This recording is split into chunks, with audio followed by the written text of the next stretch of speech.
You thought this was their show? Wrong channel.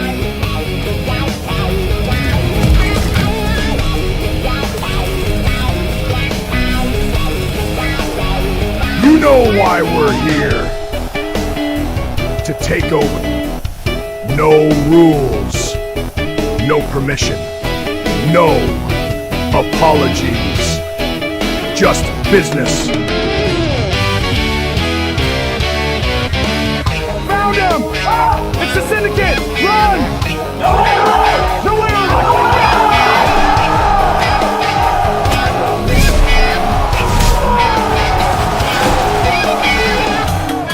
Business is booming, boys!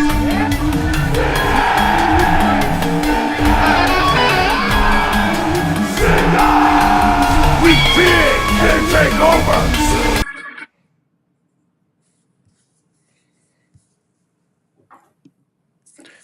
What's happening, everybody, and welcome to the Suplex Syndicate. I am the realest Santa in the room, and you can't teach that. I am joined by Get Skinny with Shifty, and we will be joined by 30 Spray J, speak of the devil, right there.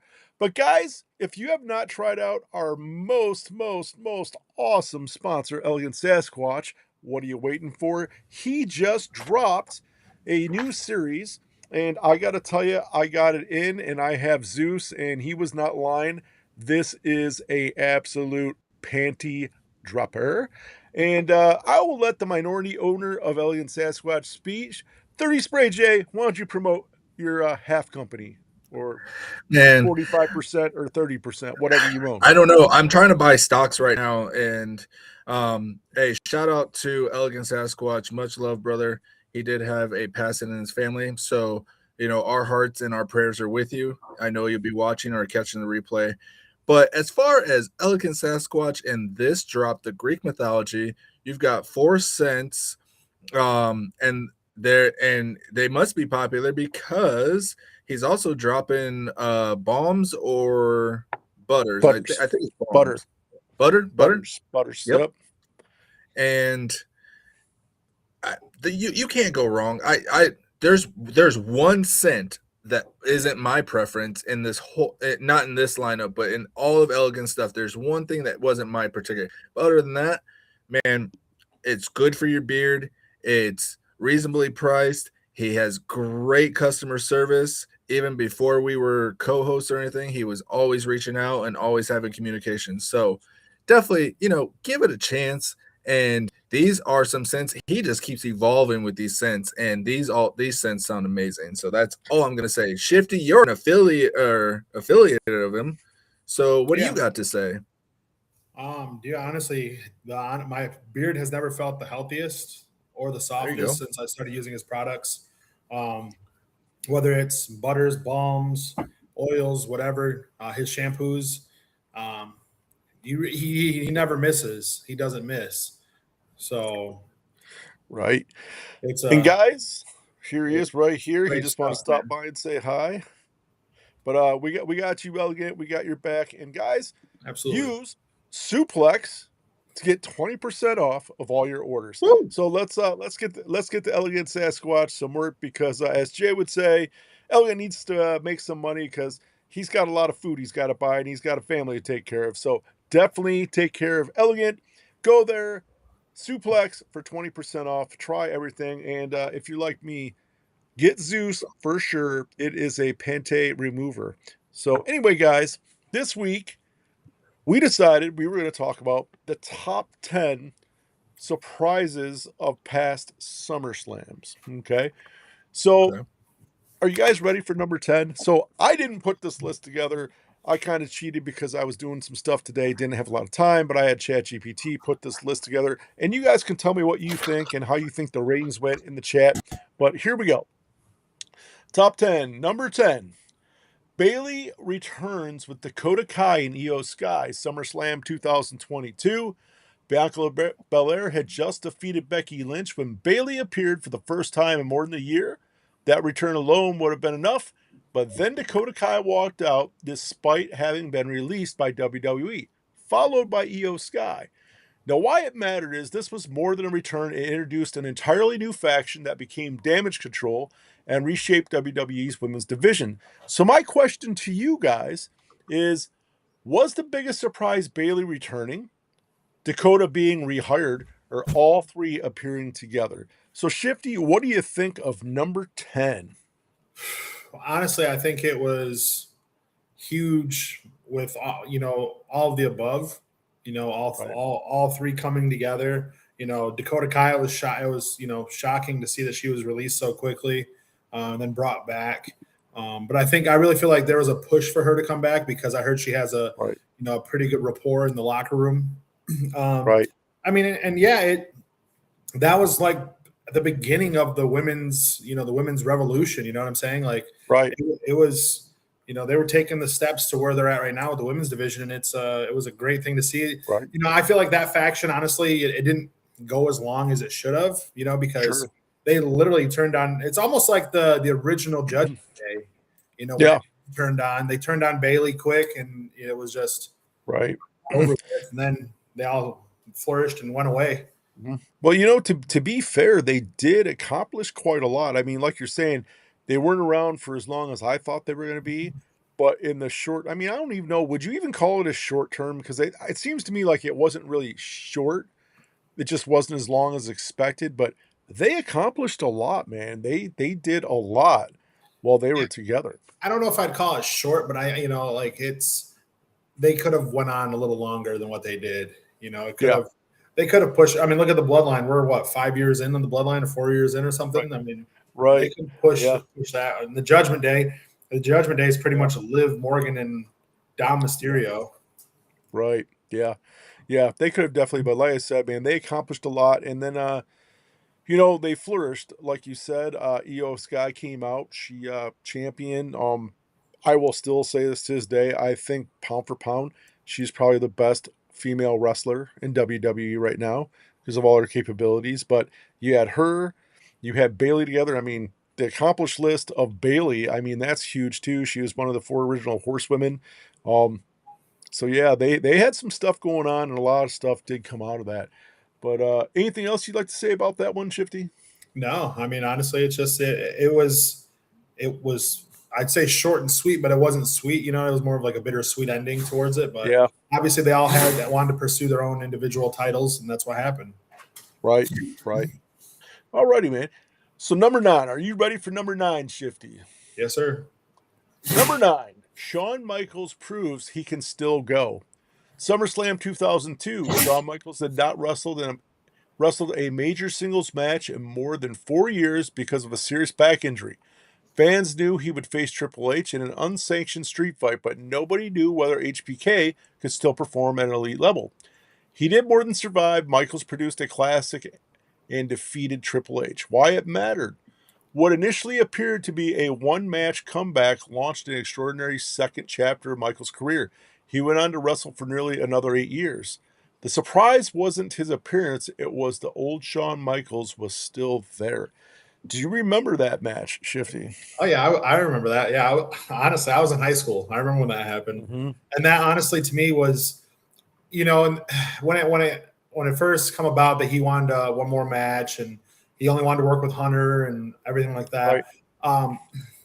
It's HBK. All right, we're talking Shawn Michaels here. Shawn Michaels is legitimately he's in my opinion one of the greatest of all time. He could still go. He just had to get the ring rust out and do what he does best and perform. And then like you said, he went and wrestled for 8 more years afterwards. I mean, he even became world champion. He went and wrestled at Elimination Chamber and won. So, do you think? I think it was a smart move that it was Triple H that he wanted to come back and wrestle with, because everybody wasn't sure about if he was going to have any gas left in the tank and if he could do it. And second off, he knew that if there was any problems in the ring, Triple H was going to be able to make him look good. And he knew Triple H wasn't going to hurt him because Triple H knew how to wrestle. So I think it was very smart on his part to want to come back and wrestle Triple H. And like it said, that kind of spurred his second career, the second part of his career. Because I got to be honest with you, at that time, I'm like, Nah, his back is jacked. He's going to come up. He's going to get messed up at this match. We ain't going to see him again. And he flourished after that. What do you think, Jay? Do you remember that one? Who was it? So it was when Shawn Michaels came back and faced Triple H. Oh, came back after the back injury. Yeah. That nobody thought, and then that spurred he got 8 more years after that. So yeah, that was my childhood, dude. So when that happened, and the fact that that rivalry happened, in the story, but like Shifty said, if anybody was going to make him look good, it was definitely Triple H, and right, he had an amazing career after that. I really wish we would have been able to see what would have been if he never got that back injury, because he would have been top whatever at the time. But man, great performer, great return. Right. Yeah. All right, guys, are you ready for number 8? Yeah. Kevin Nash attacks CM Punk and Alberto Del Rio cashes in. This was at SummerSlam 2011. CM Punk defeated John Cena to become undisputed WWE champion. During Punk's celebration, Kevin Nash suddenly entered through the crowd and delivered a jackknife powerbomb. Alberto Del Rio immediately arrived, cashed in Money in the Bank, and took Punk's championship. Why it mattered? Fans expected SummerSlam to establish Punk as WWE's central figure. Instead, Nash returned unexpectedly, and Punk's championship reign ended almost immediately. One ending contained 3 swerves: Punk's controversial victory, Nash's attack, and Del Rio's cash-in. What'd you guys think about that one? Was this before or after the pipe bomb? This is before. This is before the pipe bomb. Before the pipe bomb. This is actually almost leading up to pipe bomb. He won the title back. Yeah. Mm-hmm. Yeah. So, but I don't understand why it happened. Maybe it was, okay, like we have to get you to return, so let's throw you in there. I think it was a pretty weak ass return. So my thing with that is I feel like because CM Punk was so outspoken, had a bad rapport in the locker room, and then Nash and Triple H had issues with CM Punk too. They would always be on interviews calling him Phil. They wouldn't call him CM Punk; they'd call him Phil. And I feel like that was like a political thing. Let's knock this kid down a couple steps. Let's bring Kevin. Kev's going to do a return. He's going to power bomb him. Alberto's going to come in and win the belt. And honestly, that's another world champion I didn't really care for either, was Alberto Del Rio. Like I didn't like his title run. I thought he was a mid-carder at best. And I feel like WWE just tried to push him way too much. Right. I agree with that. Yep. You ever notice too, anytime there's anything that involves Kevin Nash, there's always controversy. Yeah. Like there's always he's always in that behind the scenes political stuff, and it's always controversial whatever he does. He's always been like that, it seems, whether it was over in WCW with NWO or even before that when he was with the Clique.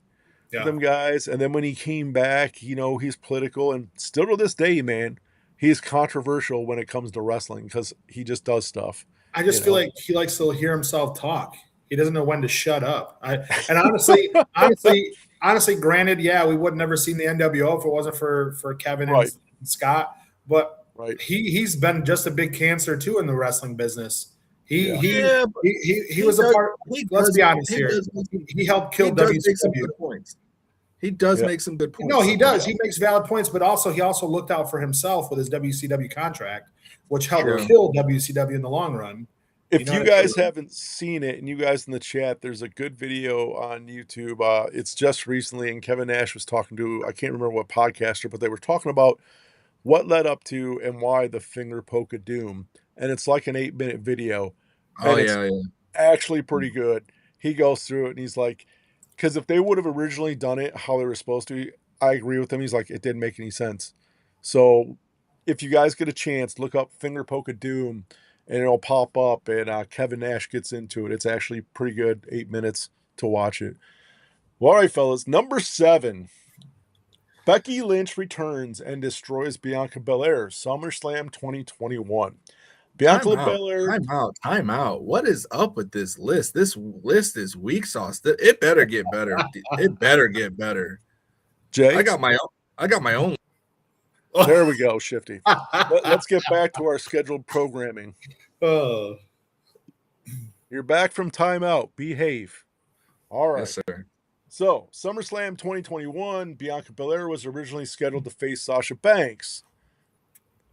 When that match could not happen, Carmella appeared to be the replacement until Becky Lynch's music hit. Becky had been away since announcing her pregnancy in May 2020. She challenged Bianca and defeated her in approximately 26 seconds. Why it mattered? The return received an enormous reaction, but the squash victory shocked and divided fans. It immediately turned one of WWE's biggest baby faces into a more controversial character and launched a long rivalry with Belair. Great surprise or unnecessary damage to Bianca, and I'm going to say right off the bat, I thought it was unnecessary damage to Bianca. To me, that was ridiculous. Bianca is a total athlete, a powerhouse, and it was absolutely absurd that Becky was able to beat her in like 26 seconds. It was ridiculous. Just my take. It was a surprise, but to me, it was a crap move on WWE's part. Agreed. To me, it's back to the whole politics thing in wrestling.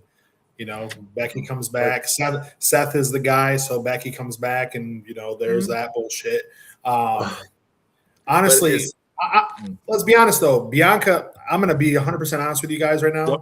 Bianca, I feel like she has a more of an upside than Becky does because she's more athletic. Yep. She's stronger. She's faster. She's more agile. And I feel like give her a couple more years because Becky's been in it longer than she has. But I think at the end of Bianca's career, I think if things go like they should, I think Bianca's going to have more accolades than Becky does. Do you think Becky's going to part-time stuff?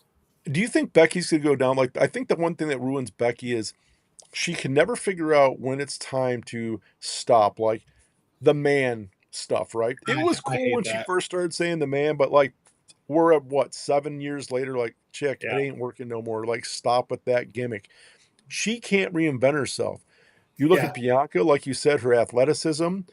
Bianca is good on the microphone. Bianca has an aura to her. She has a personality. I think at the end of the day, Bianca is going to surpass Becky Lynch. 100%. Just my prediction. I agree 100%. I gotta give kudos to Becky Lynch because she's been there and she has built up that brand of women. But I think with a little bit of injuries and then the pregnancies and everything, and like her and Seth, great parents. I see their stuff all the time, and they also have a side business. So like I think that maybe she could be a very popular B or A lister and doesn't have to be a wrestler that much longer. I would love to see her develop, some of the up and coming because she's still, she has a lot of knowledge.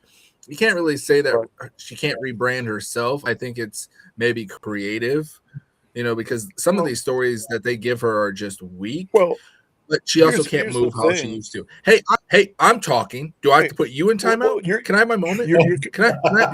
You're confusing remaking yourself with creative. She has been playing the same gimmick for 7 years and it doesn't work. Everybody's tired of it.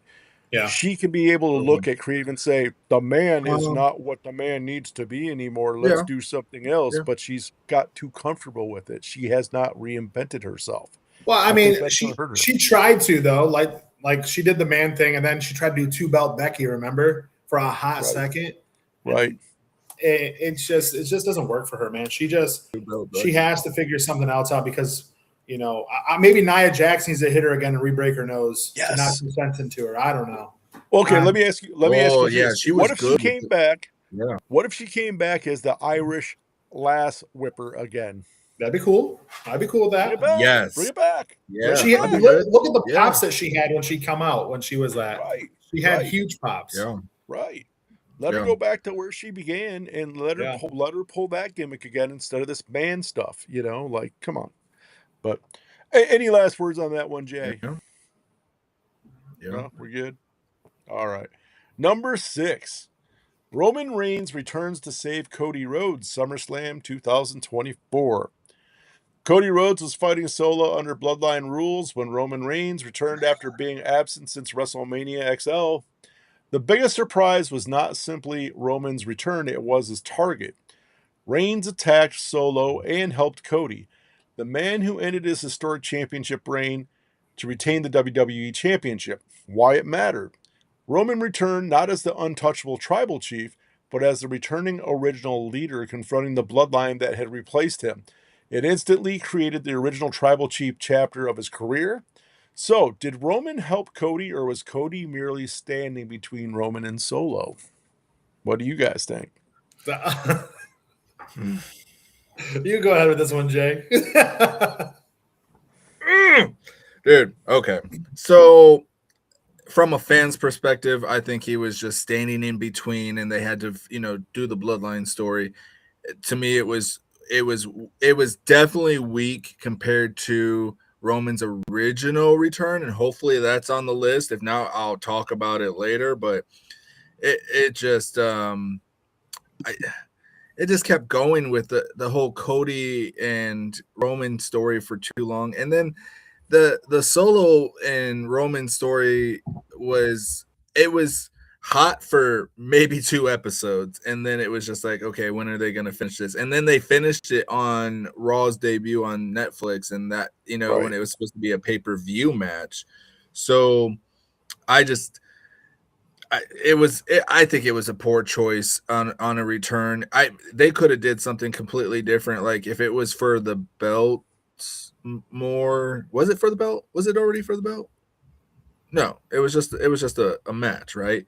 So like if it was like for the belt and it looked like Solo was gonna win it, then it could have been a little bit better. But honestly, it was just let me throw this guy back in, which he's a top contender, but throw him back into a story that they completely whitewashed after. So typical WWE track record. Oh yeah, yeah, pretty much. That's exactly what it is. Right. Yeah, I don't. So my thing with that is, you asked if it was if Cody was in between, like I feel like Solo was in between Roman and Cody, and I think Roman was like, all right, let's get rid of this guy. And honestly, WWE ruined Solo's career. You know what I mean? They made a mockery of this guy. If you look at his past stuff, he was an absolute animal. NXT was an animal. When he first joined the Bloodline, he was a beast. And it kind of almost what like they're doing the same thing to Jacob Fatu. It's like a 2.0, Solo 2.0 right now in the Bloodline. And honestly, they got to kill off the Bloodline. They got to send everybody to do their own thing. Have the Usos either do tag team or do solo stuff, do their tag team or do solo stuff. Have Jacob focus on whatever is going to happen, and then obviously we're bringing in another Bloodline member, which is going to happen at SummerSlam. Since we're talking about it, it's going to be Zilla, but it's they got to stop bringing these guys down. Bringing them in and bringing them down is all they're doing. Send Solo back to NXT. Let him or even to AAA. Because AAA is doing big things. Let the Undertaker get his hands on him for a little bit and redevelop Solo Sikoa. Well, don't worry. We got the glorious 6-man tag team match at SummerSlam. So Oh God. Yeah. Yep. Does that not seem, while we're talking about, does that not seem like, hey, we don't know what to do with these guys. Let's just throw them all in a match together. That's exactly what it is. That's exactly what it is. Just, unbelievable. LA Knight's never going to get his big push, even though he's over all the time. Every time his music hits, the crowd goes nuts. Royce Keys is up and coming, but they're just holding him down too. They should have kept him in NXT. Right. I mean, if we're gonna sidetrack real quick, I think LA Knight, and as much as he gets compared to Stone Cold and The Rock's baby, which maybe he's got a little bit characteristics of both. But to me, he needs that Stone Cold Austin 3:16 moment. He needs, I don't know, a couple King of the Rings, a Royal Rumble win, a Money in the Bank win, something. They need to really. I mean, they gave it to Jay when Jay got over. Jay Uso got over with the crowd with the yeet. Why are we not getting at least a small LA Knight run? Well, here's something, and you kind of hit it on the nail, Jay. He is a mixture of The Rock and Stone Cold. Okay. but yet he's 100% over. There is no hate in the crowd. Nobody in the crowd saying, Yeah. "Oh my God, you're ripping these guys off," right? Everybody loves it. He's over. Give him his Stone Cold moment. Let him do something. Let him get a belt. Because let's face it, he's not getting any younger. Let's cash in while he can still move and still do everything. So I 100% agree, Jay. They got to give him that Stone Cold moment so they can strap a rocket on him and he can get the belt and take off with it. I thought it was happening. But then a few botches, and you got Fandemonium online talking about the botches. I mean, dude, you go in there and wrestle on some baby oiled ropes and see if you don't slip. Let me. While you guys do this, we can put it in perspective, okay? These guys go and they're performing live, right? Mm-hmm. Right. They're performing live, right? It's in a controlled environment, but they're performing live. And people give crap to these guys or these girls going, "Oh my God, you botched." Well, to be fair, how many times have you guys went and saw your favorite musician and they forgot their lyrics? And they forget their lyrics or they botch. So here's my thing. Yeah. We are talking about performing live. Yeah. So, yes, people are human. You're going to get botches. Oh, well, who cares? Dude, the Undertaker botches are botched back in the day. When he used to walk the ropes, he botched a couple times, It's Hey, we don't talk about that. We don't talk we're going to talk about it because WWE literally killed the momentum of LA Knight. Yeah. That ship, honest to me, I'm going to be honest. I don't see a world title in his future. I think that his ship sailed already because I feel like they pulled the trigger on him already. And that's the thing too, is he's getting up there in age and he doesn't have that much. The last interview he said he doesn't have that much left, but he still wants to go. But I mean, does he go to another company? Something interesting though, if he doesn't get a world heavyweight championship on him, at least a 4 or 5 day run like Sami Zayn, he will be the only Paul Bearer managed superstar that has never got a heavyweight championship. And that's a damn shame. I think the contract expires. Go viral. And he goes either back to TNA or he goes to AEW. No, I mean, don't get me wrong. He excelled in TNA, and a lot of people do. He was the world champion in TNA. Yeah, right. But I say AEW, fucking give him the money, and he needs to be doing, what Cody did in AEW. Could you imagine a program with LA Knight and Kenny Omega right now for the world title? Yeah, that'd be right. All right, let's go. Let's continue. Right. We'll talk after. Number 5, Daniel Bryan returns as Team WWE's mystery partner. SummerSlam 2010. I'm out. This list is shit.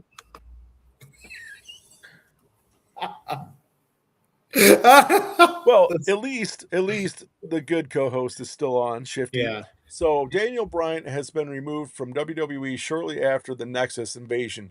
When Team WWE needed a 7th member against Nexus, many fans expected The Miz. Instead, John Cena introduced Bryan. Why it mattered. This happened only about 2 months after Bryan's highly publicized departure. He returned against the same Nexus members with whom he had originally debuted and helped Team WWE win the elimination match. Why it ranks this high? At the time, many fans genuinely believed Bryan was gone from WWE. Do you want to start, Jay, on this one? I'll start this one. No, Shifty. Do you want to start? No. Let Jay go. Jay, go ahead. Okay, go ahead, Jay. Okay, fine. Go ahead, Shifty. All right, I'll start it. So, I mean, honestly, I actually like this one. I'm not, I'm a Daniel Bryan guy or Bryan Danielson guy. I hate the fact, dude, I'm telling you, you go, yes, all day long, brother. Yeah. No. No. Hey, Team Hell No. There we go. But no, Daniel Bryan. So he's a hell of an athlete. He put on in Ring of Honor and in the Indies, and then him coming back to join because he was Team Nexus. He was a Nexus wrestler, and for him to this is after he was fired, right, for strangling the ring announcer. Right. That was for okay, yeah. Yeah. Honestly, Yep. man, they made the right choice by bringing him back. Because I'm gonna look at how his career flourished in WWE. The amount of Right. times he's changed himself, and every situation he was put in, whether it was good, bad, ugly, or whatever. I mean, he teamed with Kane, and you know, like that was wild too to see those two put together. He Right. had the whole thing with AJ Lee, with CM Punk, all that stuff, the little love triangle. He's adaptable. I love Daniel Bryan, and I hate the fact that he's on the sidelines right now in AEW, but it's his career was cut short because of his neck injury. He got hurt, and then and that's what happens. He came back for a little bit in AEW. But the dude can put on a match, and people want to be like, oh well, he's boring, he's this. No, he's a technical wrestler, and he also knows how to sell to the crowd because he sold it all the time. Yep. You know who I would have loved to see, and I'll be controversial on the internet. I would have loved to see Daniel Bryan and Chris Benoit. Like that would have been a match for the ages. Yeah. Yes. Match for the cross faces. Well, Bryan, that's who Daniel Bryan is. That reminds me of, and why I still like him. Well, Daniel Bryan's finisher was a variation of the crippler crossface. Right. So I mean, it's, another guy that would have been an awesome match with him would have been Dean Malenko and Daniel Bryan. And Dean Malenko. Hell yeah. Yeah, or that would have been or Y2J Chris Jericho back in 99, 2000. Yes. Yeah. Back when he was sitting down on the Lions Den. Yeah. All right, guys. Number 4.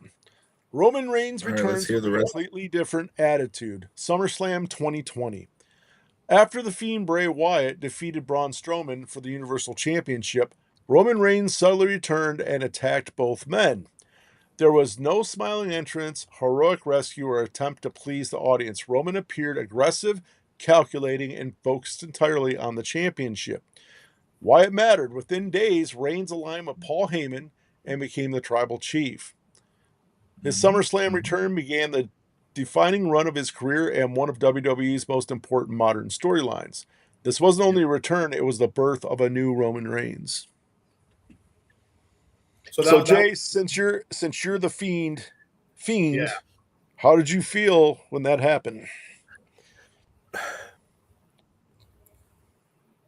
Oh man, as a Fiend fan, it was horrible, but I watched it a few times and then like as the weeks progressed and what they did with his heel turn, especially after they gave Paul Heyman aligned with him, it was a beautiful thing. As a wrestling fan, I had to take myself away from really loving Jordan and really loving the team. So this is what they tried to do when he was big dog and everything, and like no one wanted it, and they tried to do baby face with him, no one wanted him. So when he came back, and I mean he was stacked, and I mean it really kind of, to me, it really hurt Bray Wyatt and the Fiend character because of like how well he was doing in the momentum.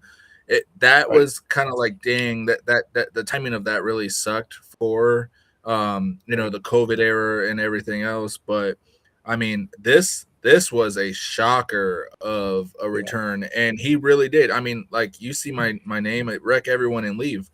This was a really big return for me as a wrestling fan. And I mean, look what we had. We had a 5-year run of just villain. I mean, like, you didn't get that before. The last time that really happened was Triple H, and Roman Reigns I think Roman Reigns really put the company on his back, just like John Cena, just like Triple H, and we really survived an era of some hustling. Shifty. I mean, I'm there with you. And I don't know if you guys know this or not, but when he came back in 2020, Vince didn't want him to be the tribal chief. But that was all Paul Heyman pushing for that. Vince wanted him to come back as the big dog. And Paul was like, it's not going to work because it didn't work before. Paul Heyman literally told him, if we push the big dog again, you're going to end up firing him. And 5 years later, how can you push the big dog after getting dog food thrown all over you. You can't push that as a massive heel. No. You know, you got to create a new name. You got to do all this and everything. Yeah. Right. And that's just what it is, man. Roman Reigns, even now, I mean, he's kind of like an anti-hero. He's not a villain. He's not a good guy. He's an in-betweener. And, you know, I feel like how he recreated himself and his character, he put his foot in the Hall of Fame before he held the title for the amount of days he held it. Right. Just by walking into the boots that day, coming out as the tribal chief, and then recruiting everybody. You know, but with my issue is the whole tribal chief bloodline thing. It's getting worn out. It's like the NWO. You just keep adding people or recycling people, and it's like, come on, man. Right. Either stay the solid core that you were before. Hell, I'd rather see Sami Zayn back in than Jacob Fatu, because I don't want to see Jacob Fatu's career get flushed out. No, I totally agree with that. But you got to think, he put the Samoan dynasty on his back. Like, he helped Jey Uso become a main eventer. He helped the Usos, become one of the greatest tag teams of ever. And Solo was doing so well in the bloodline, but it was just like, of course, once there's a heel error, there's got to be a Batman that come and take away all the villains, which I hate to say Cody Rhodes as Batman. Sorry, Cody, you're not Batman. But that whole run was beautiful until the very end, and then they're still stretching it. Maybe we'll get a little bit of freshness from it. Maybe there's going to be somebody new coming in this SummerSlam. Well, I think the most important part about Roman Reigns is he's one of those guys that he's got a certain swagger to him that cannot be replicated. Hey, he's got the swagger like The Rock did. The way he moves, and it's not even the talking with the Roman Reigns. It's the confidence. It's the confidence. Yeah. It's the way he moves. Jordan. Yes, it is. And I'll tell you what. At first, I hated when they were calling him the GOAT, because I'm a Jordan fan. I'm like, Then you actually sit back and you watch subjectively what he's done and how he acts. Bro. And dude, he's killing it. He really is. He's killing it. He just has that swagger. There's only two guys in wrestling I'll ever tell you that were the man, and that's Ric Flair, and that's Roman Reigns. Yep, those are the two where I'd be like, that's the man. So does Roman go on? So in 10 years, does Roman Reigns go on your Mount Rushmore of greatest of all time? I mean, yeah. I think he's Will up there. Dino be alive? What, Jay? Nothing. I can't hear you. What'd you say? What? Man, he's already trying to kill me off before my time. I think he does go up there eventually. I would say this though. Let me ask you guys a question about this though. I think that there's been so many great wrestlers that you can't have a Mount Rushmore that is only 4 people. I think there's more spots deserving. Yeah, 100%. I really do, because there's at least 10. Right, because here's the problem. Every generation of WWE or wrestling has had their greats. And it doesn't mean that those guys still aren't great. It just means we're in a different era of wrestling. And I think, honestly, like you said, and I'm pretty sure you would, Jay, agree, there's probably 10 people that should be on the Mount Rushmore of wrestling. Probably 10. For sure. 100%. 10 people for sure. Yeah. You got to think you got this is, Cena. Don't do it. Austin. Triple H. Shawn Michaels. Hogan's got to go on there. The Undertaker. I'm already at 7. There's Sting. Yep. Ric Flair. Put Rick on there. Randy Orton. Right. You got one more spot. You know what I'm saying? And then you're going to have to do 11 because Macho Man needs to be on there. Right? Macho Man. Yeah. And Roman. So, there is so many greats that need to be on there. You know? He really set the bar for modern. To me, with Jordan being gone and Roman being like the new sports entertainment person, because he was on the talk shows and everything, he really brought popularity back to Jordan's. Right. Dude, if I could grow my hair out long again, I want to do the crazy man bun that he's doing, because he was like the only man bun I've ever seen that I was like, man, he could really rock that. When they have a Jordan out and they call it the Bloodline, right? Hell yeah. You have arrived. You know you've hit it. Yep. You know you've hit the GOAT level. All right, what's next on the list? So for that us? that one I agree on the list. I agree about one. Yeah. Number 3, Seth Rollins reveals the injury was a ruse and cashes in SummerSlam 2025. CM Punk finally defeated Gunther to win the World Heavyweight Championship. Then Seth Rollins appeared on crutches, supposedly still injured. Rollins suddenly dropped the crutches, revealed that he was healthy, and cashed in the Money in the Bank contract on Punk. Why it mattered? Punk's long-awaited championship celebration lasted only moments. WWE later labeled Rollins' deception the ruse of the century. The injury, crutches, and uncertainty surrounding Rollins had all helped set the trap. Why elevates it? Fans knew Rollins held the contract, but many believed he was physically incapable of cashing in. And before you guys answer, all of us sat there and said, it's a ruse. He's not injured.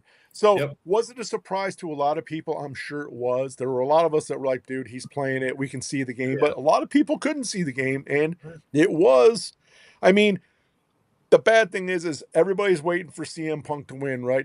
To win. He finally gets it, and it is over before it begins with his championship celebration. So, yeah, that's the big surprise on that one. What do you guys think? It wasn't a surprise. I mean, anybody that watches Seth Rollins' Instagram story, seen him walking and playing around with his daughter, we knew it was. We called it before that. I remember watching the injury happen, and I was like, "It's not true. It's not real. It's not real." Like the way he landed, I was like, "No, he's fine. He's playing it off." And then obviously there was the beef with him and CM Punk, so obviously he wanted to cash in. Real beef. And but the problem is this is what I hate about this part of the storyline is he cashes in, wins the title, then he really gets hurt. But he starts the Vision, which let's be honest here, the Vision is straight garbage right now. Is it just straight garbage, or is it a hot dumpster fire? It's a hot dumpster fire for sure. I feel like, but let's be honest here. If Seth would have not gotten injured and that's what I don't understand is why WWE is having people start these factions and then kicking them out 3 days later. You know what I mean? Like you had it with the Judgment Day. The original, I honestly wish the original Judgment Day would have stayed the course with Edge as the leader. You know, that's when I seen that, I was like, holy shit, it's going to be the Brood 2.0. You know, I was excited. And then he gets jumped by Finn Balor, Rhea, and Damian Priest, and then it was the Walmart blue light special. You know, Oh, that's old school right there. Yeah. What do you think, Jay? Give us your synopsis on the CM Punk thing. Well, we all knew it was a ruse. I mean, WWE likes to copy and paste, so it reminded me of Kevin Nash in the wheelchair. So I knew that was that, but to me, and I'm not, if you watch the next season of Unscripted on Netflix about WWE and everything, everyone's saying it. They think the Vision is cursed, and the Vision doesn't have 2020 vision because like everyone has gotten injured. Except I know everyone has gotten injured now in the Vision. Nope, you got one that hasn't. One that hasn't. Maxine Dupree. Oh, not been injured yet. yeah. Well, I mean, she's the new manager, right? She's the new manager of the Vision. Yeah. And I mean, like, once you lose Paul Heyman as a manager, like, it's all downhill, and they need to kill it off quickly before they end up with another My Family tree of the bloodline because it's done. Jay, you got the man, the myth, the legend, the greatest athlete ever, Paul Logan in there. That's all they need is Logan Paul. That's all they need. All right. That's all they need. All right. You know what? So, this is time. A little something or another. What they need is what needs to happen to finish off the whole thing is, let's be honest, they need to bring Bronson Reed needs to come back. He needs a turn. Bronson Reed needs a turn, and they got to figure it out, man. It's really repetitive bullshit right now is what we're watching with the Vision. It's stupid. Their storyline's dumb. Change the name. Change it from the Vision to whatever you want to change it to. Let Braun. Honestly, right now the Vision is hurting Braun Breaker. Bronson Brothers. Right. Bronson Brothers. That's all we need. We just need like I did see something though that they possibly, and I gotta get your guys' opinion on this since we're on the Vision.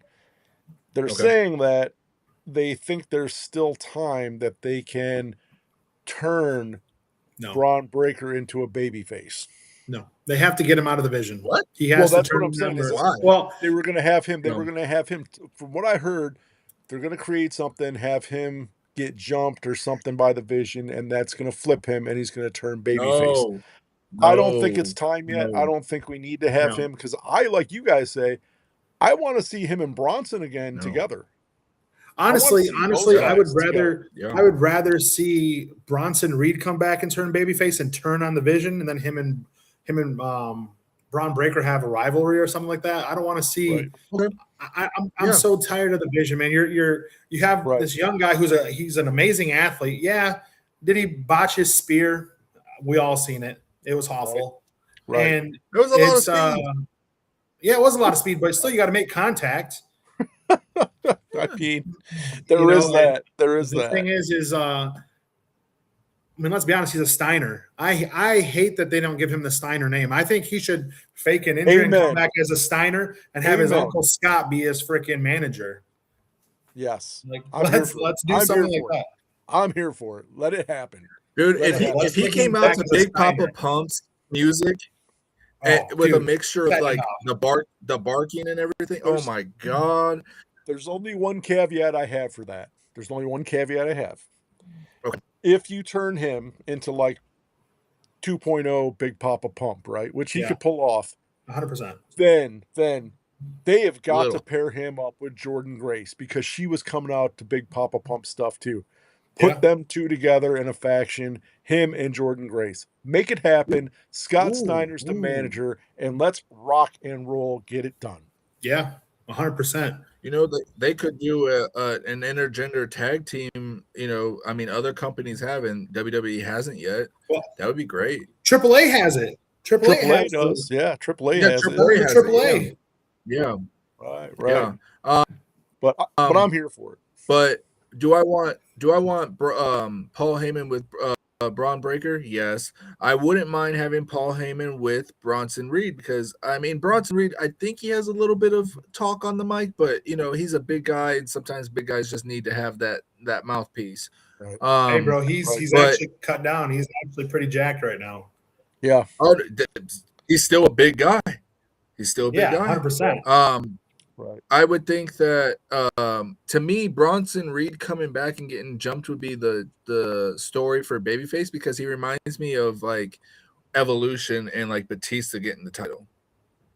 Yeah. So like maybe he comes back and then like Braun Breaker doesn't get his title shot and Bronson Reed gets a title shot and then they destroy the Vision. You know, because they kind of just destroyed the whole storyline with Seth and Braun Breaker, like, oh, it's a shut case. They already had them. Yeah. Well, here's the question though: if he comes back, is Bronson gonna be the tribal thief again and steal all of Roman's Jordans? No, I don't want to see that. Jay. I don't know. That was pretty funny, but the storyline's gone. You should get a hold of Bronson because if he does come back and do that, I think Roman wears size 15 Jordans, and maybe you can make him a deal where you buy him off him since you wear 15s. Heck yeah. Just saying. See, CJ, I'm looking out for you, Jay. I'm always looking out for you. See? Yeah. But the thing is what faction fights do we have anymore? You know, they always have to build these factions up before Survivor Series because, you know, we don't do team this and team that. But you know, the original fight was going to be the Vision and the Bloodline, and now we don't have a Vision, and you know, so next one. So this one surprised me when it happened. I remember watching this, and it just kind of blew me away that it happened how it did. I wasn't surprised at the outcome. How it happened kind of blew me away. I thought there was going to be a better fight than this, but. Number 2 is Brock Lesnar completely destroys John Cena, SummerSlam 2014. Most fans believe Brock Lesnar could defeat John Cena. Almost nobody expected Cena to be dominated from beginning to end. Lesnar delivered 16 German suplexes, 2 F5s, and one of the most one-sided championship beatings WWE had ever presented. Why it mattered, Cena had been WWE's protected franchise star for nearly a decade. Even when he lost, he normally remained competitive. SummerSlam presented him as completely helpless against Lesnar. The winner wasn't the surprise, the destruction was. This match transformed Lesnar from man who ended the Undertaker streak into an almost unbeatable final boss. And I'm going to tell you, I remember watching that live, and I could not believe. I don't think Cena got one offensive move in. It was 16 suplexes. Suplex City, it happened. 2 F5s just got destroyed, and there was no offense from John Cena at all. Just completely annihilated. It was insane. Well, you beat the Immortal. You beat the Phenom. Sure. And I've seen an interview with John Cena, saying that, once he did that, he had to take it. Right. Do I Brock beat the streak of Undertaker? No, of course not. Undertaker should have went off into the sunset, 23-24-0. But it was a pretty powerful moment because John Cena was like, the super hero of many generation, and when that happened, never give up and all that. That was, and he didn't give up at that moment. He did give up with Gunther and finish the story, but Brock Lesnar really, and it really pushed it into like, okay, he badass man. He is really a beast because I mean, everyone says John Cena is one of the strongest, and that's shocking. Shifty. Yeah. I kind of feel like when that happened, I remember watching it. I remember Brock Lesnar from doing all the suplexes, his face was purple. Yep. Like I still remember this day his face being purple from all the German suplex he did. Yep. I feel like that's what really started the whole Beast Incarnate. You know what I'm saying? He came back. Yeah. He's this machine. And obviously, and John Cena being he was the company man. He did whatever they told him to do, and he did it with a smile on his face. And he wanted whatever was best for the company to happen. And he did that. He sold it and, let Lesnar just run through him like he was nothing. And he ragdolled him the whole match. But let's be honest, Brock Lesnar is a freak of nature athlete. Yeah. Freak of nature. So, I mean, I remember watching an interview with Brock Lesnar, and Brock Lesnar saying there was only one wrestler that was stronger than him, and it was Kane. Yeah. Yep. So, it surprised me. But then, obviously, look at what it created, when that happened with Brock. Brock had a great run. Yeah. He really embraced, like, I'm the beast now. Like, everybody's like, oh, he's the next big thing, but he evolved from the next big thing to the Beast Incarnate. Yeah. So, I mean, it was just the evolution of his character. Like I said, I don't think he was surprised that he beat Cena. I just could not believe how he wrecked him that bad, and then, to foreshadow on Cena's farewell tour when he had to wrestle Brock again, it was like, oh, here we go. And what happened? He got ragdolled back and forth, no offense, and it was like SummerSlam version 2. Yeah. Well, I feel like that happened also too, like the SummerSlam one, because Brock was just coming back from the UFC. He had that great heavyweight championship run. He only had like 2 fights before he won the UFC championship. Right. And they were just showing, Brock was, if anybody that watched the UFC in the early days, you know what I'm saying?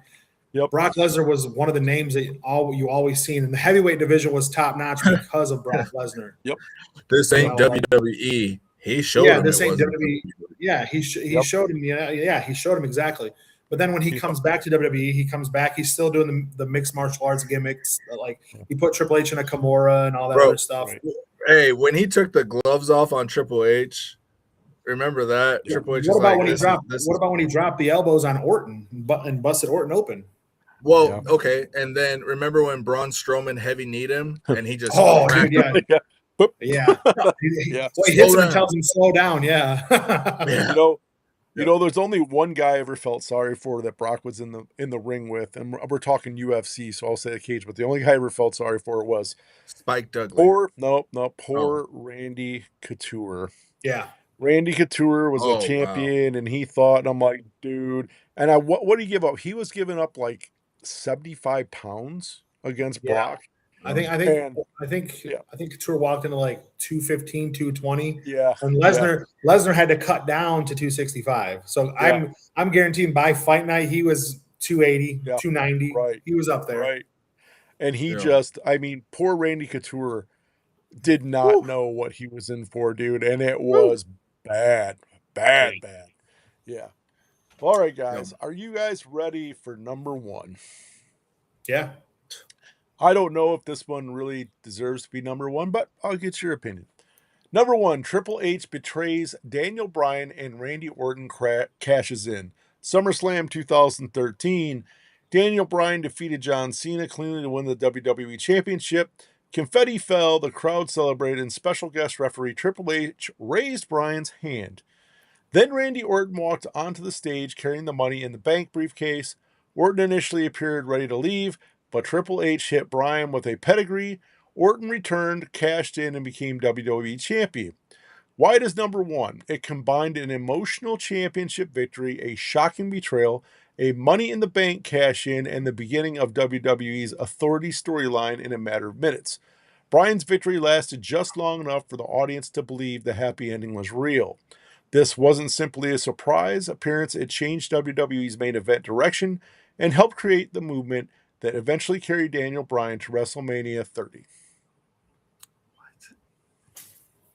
Boo! Yep. I don't think that one should have been number one. I mean, I think it should have been like an honorable mention because 100%. The Authority. I mean, the Authority storyline was like, it wasn't that great. Yeah, they were trying. They were trying to be the corporation. That's what they were trying to do. Okay. I hated it. It was so stupid.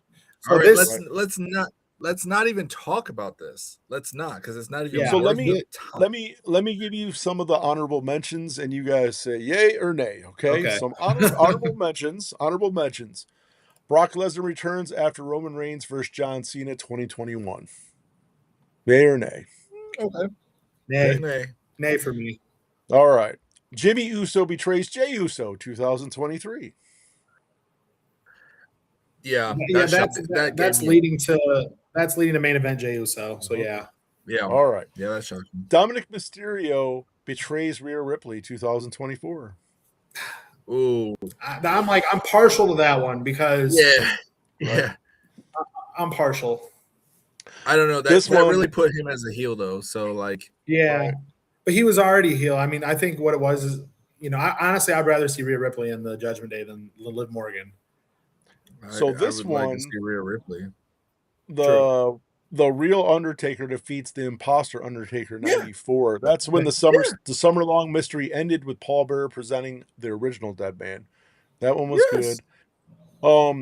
Shawn Michaels accidentally cost the Undertaker WWE Championship in 97. Michaels' failed chair shot allowed Bret Hart to defeat Undertaker and directly helped create the first Hell in a Cell match.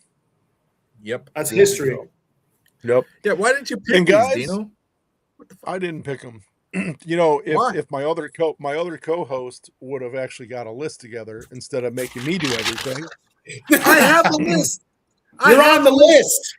You're going to be on the list. I'm not talking. Listen, I'm not talking about your grocery shopping list. I'm talking about a real list. Okay, hold on. I have my top 5 real quick. Let's do it. Don't interrupt me. Let's do Don't it. interrupt me. Let's do it. All right. Okay, so Roman Reigns heel turn number 5. I'm not going to be biased. I'm going to say Bray Wyatt debuting the Fiend against Finn Balor number 4. He reinvented himself for a third time. Third time because it was after deletion. AJ Styles debuting for his main event roster at WWE. Rey Mysterio, his first WWE match was SummerSlam. And then my number 1, of course, was The Undertaker returning in 1994 to defeat the fake. That's a good list. 100% Yeah, that's yeah. a good list. And then I need to get burgers and hot dog. Okay, yeah, Jay, that's it. Jay, you forgot to add tampons to the list. Don't forget that. And my doll. Yeah. Yes. Wow. Shifty. Look at you shifting sides here. I had to take a shot, bro. I had to. It was wide open. I see. That's why they call you Shifty. That's fine. Oh man. That's so fine. Guys, we're not going to have a show next weekend because get him it's off the screen. weekend. He never gets a boot. Nope.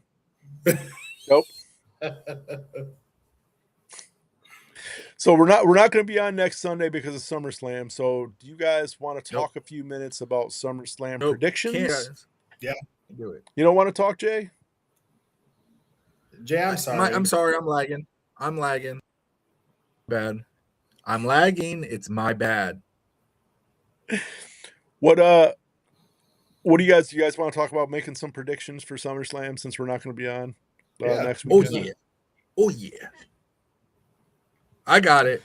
I got my look. If this doesn't happen, I'm probably you could probably find another co-host. If Zilla doesn't come at SummerSlam, look, Jay. We love you too much. You ain't going nowhere as a co-host because you got to come back and bitch if it doesn't happen because that's what we're going to do. We're all going to do that. We're all going to bitch if that doesn't happen. I've written 4 letters. There we go. So let's actually get into some predictions though outside of surprises because that would be a surprise. Okay. All right. So let's talk matches. Hell in a Cell, you know it's got to be Oba Femi. But I think Oba is going to become a Paul Heyman guy. I really do. I think at the end of that match, I think Oba is going to be a Paul Heyman guy. And the only reason I think that is because with them getting Paul Heyman away from the Vision, that opens it up for him to be full-time with Oba. I'm here for it, man. I would love to see Paul Heyman manage Oba and conquer. I don't think it's going to happen. I don't know. I mean, just by prediction. And the only reason why I'm saying that is because Nick Aldis had to revoke his being the general manager of SmackDown. I think Heyman's going to go more that direction. Maybe. I don't know. I'm just saying it's possible. But yeah, Shifty, I mean, you didn't get the memo that Eric Bischoff was coming back. Oh Lord, I don't want to see that again. I don't want to. Good old Eric. Listen. If you need a clutch player, Shut up. You bring Bischoff. Shut up. I mean, it could be worse. You could have Vince Russo.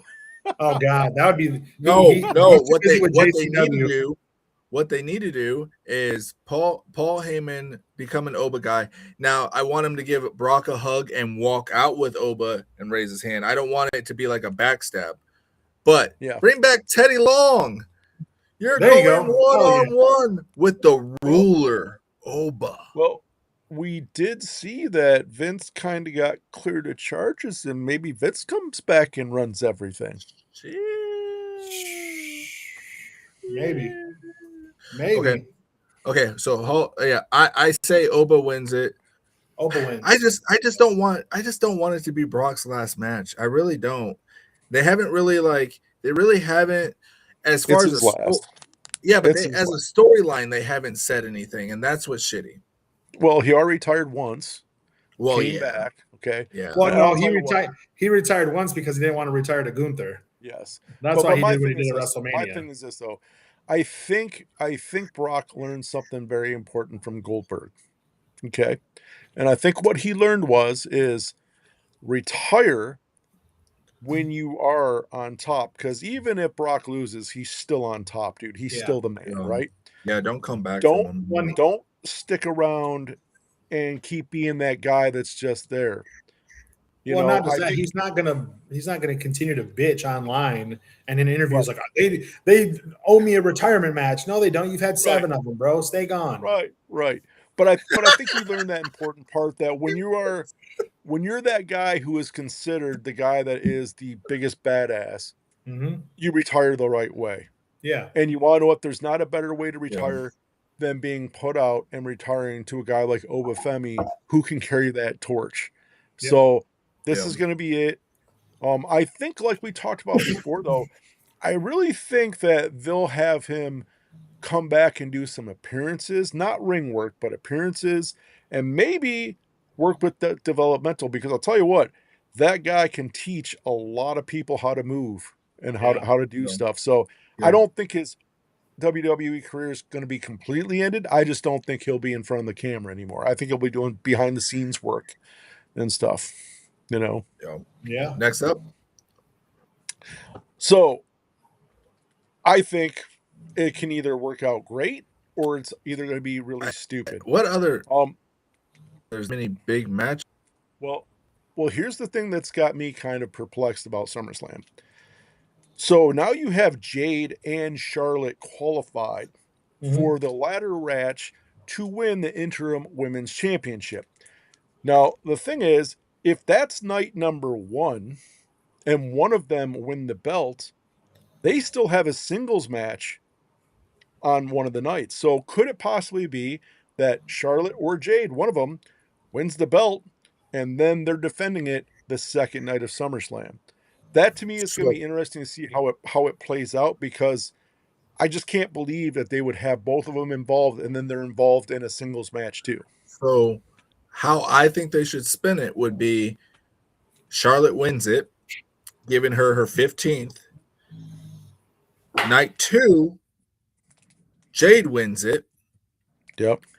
And then that pushes for WrestleMania for Charlotte to get her 16th. The only problem is WrestleMania, you're still talking, is 7 months away. I think Charlotte though, they're, because the thing is they need to have Jade and Charlotte in a bunch of matches together, because Charlotte's job right now is going to be to make Jade a better wrestler and a better show person. Yeah. They've got to have them involved in a lot of matches. To go from SummerSlam and to have it wait till WrestleMania, that's a lot of time to wait for that. Honestly, though, that'd be for the best buildup, though. Like, let's be honest. Back in the day, there was programs like that went on for a year. But here's the problem. I would love to see that, especially that gives Charlotte 7 months to work with Jade and for Jade to hone her craft and become. But here's the thing, though. How do you get somebody better? You work with them in the ring. And you got to have them wrestling together. You can't just wait 6 months to have the next match with them. No, like I'm talking about, they're still going to have matches together. And everything. Right. Just have it lead up. Right. But I think that's what's going to happen. They're going to be forced to work together for some months, and then Jade would be like, or Charlotte's going to be like, I'm tired of being the good guy, and then she fucking wins the 16th. And then that turns, which unfortunately, in my mind, if it plays out the way that I'm thinking, then that puts Jade as a babyface, which I don't want Jade as a babyface. I like Jade as a heel. Well, here's the only thing that I think will mess up those plans is when is Bianca coming back and when's Naomi coming back? Yes. And then the other problem Naomi's we have, and not problem, oh, dude, not problem, but the other thing that we have to address is you got a big badass girl named Lash Legend, and she is on the scene. So, for Charlotte and Jade to be working together up until WrestleMania, I think there's a lot of other ones that are going to be fit in there because there's a lot of talent now. Okay, so like I said, those two, night 1, then night 2, then you put Lash in. Then Lash could possibly win the title for a little bit and say, no one can beat me. I'm the baddest black woman there is. And then Naomi comes back. Or Naomi does come back at SummerSlam. I think it's time. It's time that we might get a Naomi return. Right. Now, the only thing we do know is she can't come into the ladder match because that's already set. She can't come in and be part of the women's match. But what she can do is on night 2, she can interfere. And if Charlotte has the belt going into night 2, she still has beef with Jade and could cost Jade the championship. And that way you could just start extending more storylines. But we'll have to see. Or Jade wins clean, and then as she's celebrating, Naomi comes back, and then that sets up for a little bit of me and Jade before Charlotte and Jade at WrestleMania 7 months away. Yeah, right. that's ideal. Here's right the, there. here's the next big one. Next big one. Who is going to turn heel, Cody or CM Punk? Who's going to do it? Because they've been kind of going back and forth lately. What's going to happen? So, dude, if they don't turn Cody, oh my god, no. If they don't turn Cody, they drop the ball again. Yes, again they'll drop it. They have to. He has to turn heel. Is he going to? No, it's going to be CM Punk. We all know that. They're not Cody Hogan, whatever you want to call him. He's the golden boy. They're not. He's not going to turn heel. Unfortunately, he's going to win the title, but then Punk's going to turn heel. You know, Shifty. Let me ask you guys this: instead of calling him Cody Hogan, because he's not big like Hulk Hogan, yeah, can we call him Cody Backlund? Cody Warrior.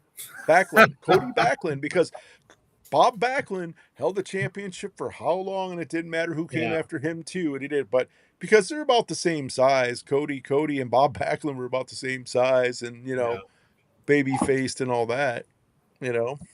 Well, the problem is like if you look at his heel run in New Japan and Ring of Honor, and then in AEW, he's a great heel. Yeah. He is and you're calling yourself the American Nightmare. You already have the gimmick. Become the bad guy. Dye your hair back to black. Call it a day. Like, let's do this. All I want to see. The only thing that makes me think. Go ahead. The only thing that makes me think that he may turn heel is the fact that they've done interviews where if you turn heel, will Kingdom come? And he said, no, I won't take Kingdom with me if I ever turn heel. Why are we still mentioning it if it's not on the? You've got to understand, knowing that Stardust couldn't do anything. I had to go to AEW to build a career and come back. You got to know that this good boy persona is dying out. I mean, you've got to see the Cody hate on the internet. He's a decent wrestler, great entertainer, but man, I want a Cody heel so bad that I want it worse than when I want it worse than Roman turning heel. I really want to see a Cody heel. I'll tell you what, I want to see Cody heel, but there's a certain Cody heel I want to see. If you're already wearing the suits and you've already wore the Rolex before, turn yourself into a hybrid of Ric Flair and your father, the American Dream. Turn it into that. Be that guy. Don't come with some stupid gimmick. Just be. You can't like wear the Ric suit. Flair. Just be like Ric Flair. Yeah, I mean, and let's be honest. Early in his career, he was a heel too for a while, and he was a good heel when he was with Legacy, and then when he went off on his own, and when he wore the mask, and he can do it. Honestly, the best work in his career was when he was in New Japan and in Ring of Honor, being a bad guy when he was one of the leaders of the Bullet Club. What other matches are we forgetting at SummerSlam? Because I know there's not many though. There's only like 8 matches so far. It's looking like we have the triple threat match with the Bloodline versus LA Knight, Solo Sikoa, Io Sky versus Liv Morgan, Penta versus Chad Gable. That's going to be a good one. That'll be a good one. I see Chad Gable winning that one. That's in my opinion. Yep. We got Seth and Roman, and then Sami Zayn, Finn Balor, number 1 contenders match. And then, another one I'm looking forward to is Trick Williams and Baron Corbin. Yeah. Who wins it? Who wins it with Roman and Seth? Seth. They're gonna have a program. Seth's gonna win. They're gonna have a program going. Moxley's gonna show up because his contract's close to being done. Yeah, but the problem is there's still an NDA. I don't think Moxley can come.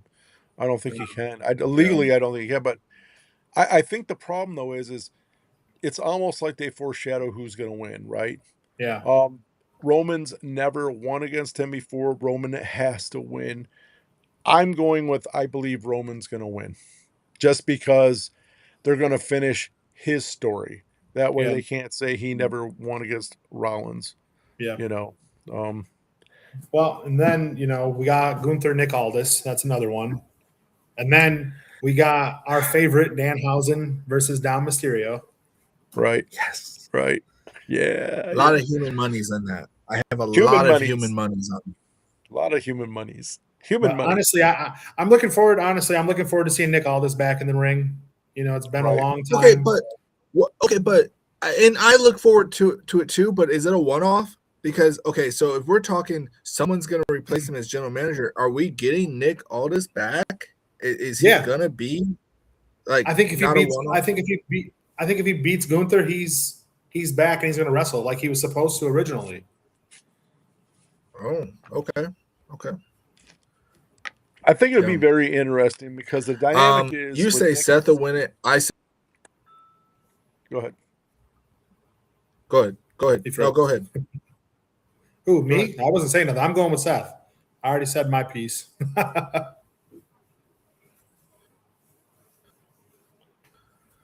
No, I say Roman wins it because, like I said, this is the Frizilla to win it, to come in, and if they drop the ball like we said, but SummerSlam tickets are so low. There's got that many debuts or returns, and probably two. I think the biggest return was Roman. I don't think we've had any really good SummerSlam returns or debuts. So something's got to happen this year, or I'll cancel my ESPN or my VPN or whatever I'm using on Sunday to watch it because I'm about fed up with how they're using whatever they're using. Get a better chat GPT, WWE. So, you two, I gotta ask, what do you think? Is he coming? Are these guys coming at SummerSlam? I'd like to think so, but the problem is looking at the card, there's not really like a big tag team match going on that they can start. There's not a reason for them to come. Right. Maybe they come. Enzo gets on the mic and hypes the crowd up. I don't know, but that's the problem, man. Is like WWE, they had a decent tag team division, and then they cut everybody. Then they wrecked it. Yeah, they wrecked it. So hopefully they start bringing in guys like more tag teams. They have honestly, who is and this is not being silly, but I can't remember who are the tag team champions right now. I have no clue. Vision.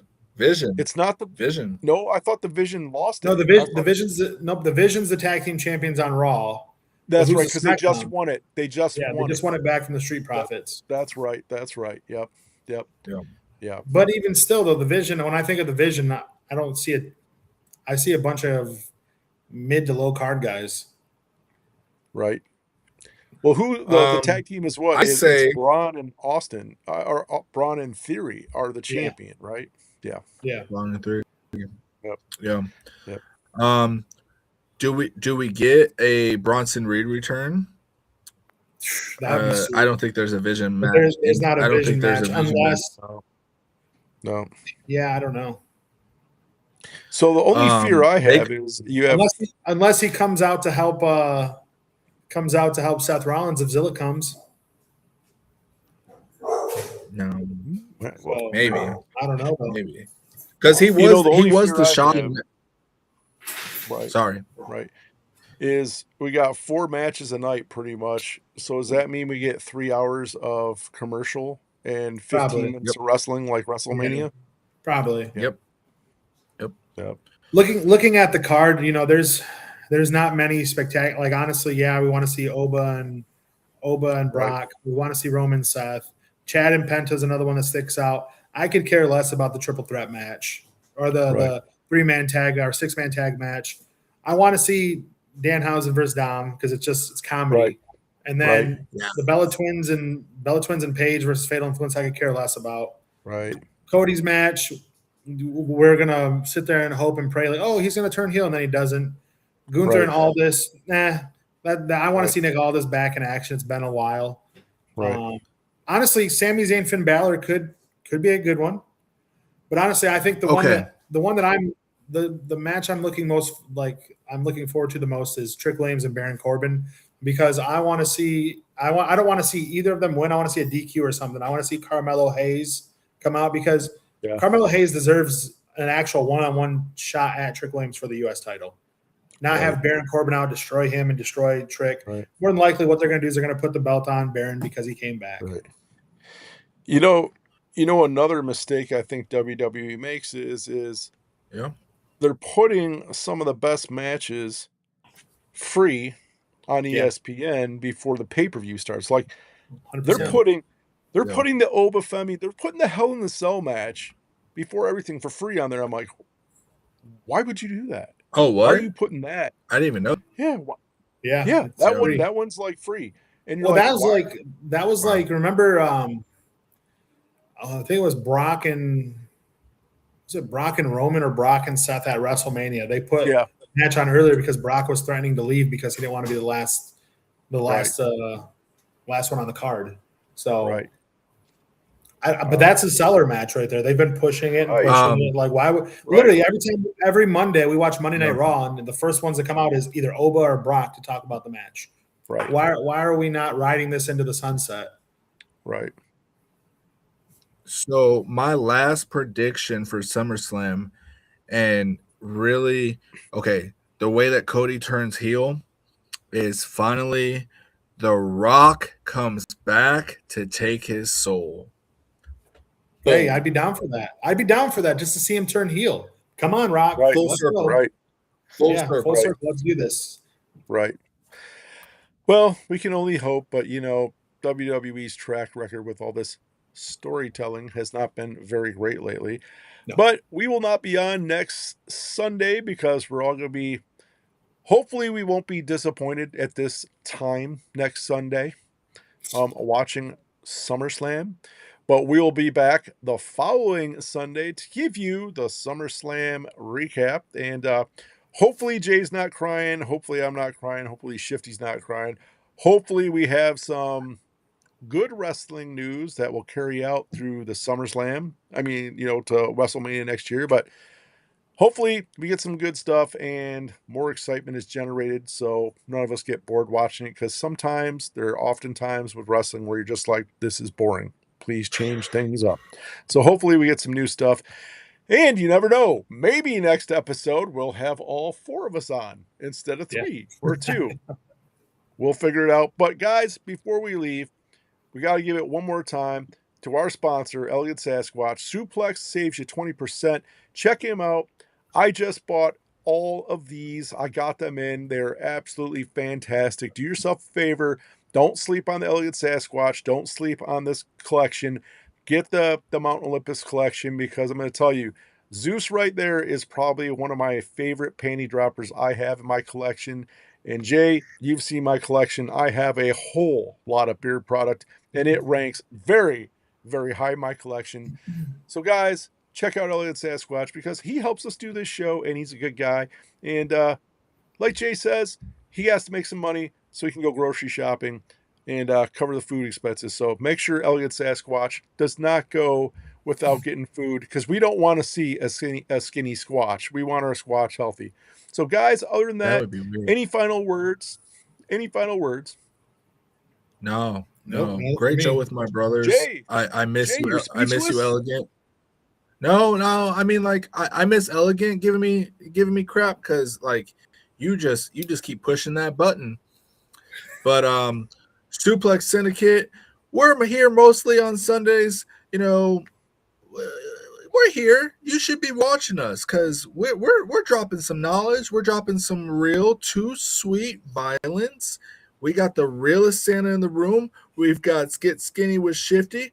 We've got the Fragrance Fiend, and we've got the Elegant Sasquatch. So check us out every Sunday, or most Sundays, at 7 p.m. Eastern. Suplex Syndicate could be out, but I'll let Shifty say something too.